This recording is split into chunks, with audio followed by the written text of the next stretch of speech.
ආයුබෝවන් අත්‍යවශ්‍ය සේවා කොමසාරිස් ජෙනරාල් අද දවසේදී මාර්ග උපදේශන නිවේදනයක් නිකුත් කරා. ඒ තමයි 100කට වඩා වැඩි ප්‍රමාණයක් සහභාගී වන උත්සව අවස්ථාවන් සඳහා ජාතික විදුලි බල පද්ධතියෙන් විදුලිය ලබා දීමට නොහැකි බව ඔහු අද නිල වශයෙන් ප්‍රකාශයට පත් කරා.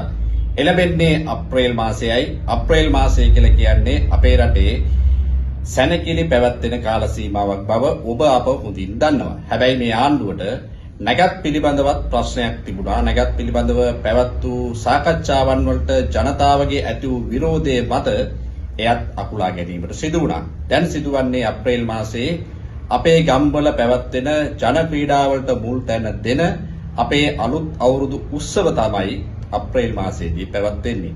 ඒ සඳහා විදුලිය ලබා දීමට නොහැකි බව තමයි දැන් මේ ආණ්ඩුව විදිහට අපිට සඳහන් කරන්නේ.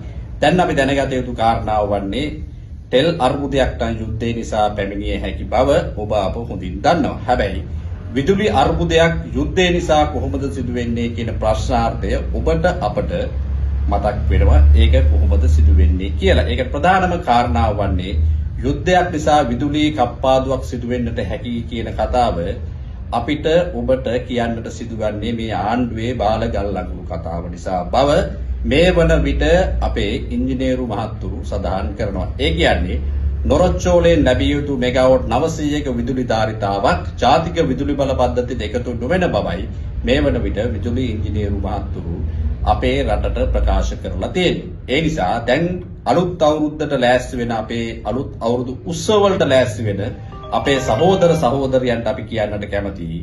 දැන් ඔබ ජෙනරේටරයක් කල් තියලා වෙන් කරවා ගන්න. ජෙනරේටරයක් කල් තියලා වෙන් කරගෙන ඔබගේ ගමේ අලුත් අවුරුදු උත්සවය පවත්වන්න කියන මතක් කිරීම තමයි මේ සහෝදර සහෝදරියන්ට දැන් අපිට කියන්නට තිබෙන්නේ. ඒකට කියන්නේ පුනරුදය උදා වුණා කියලා.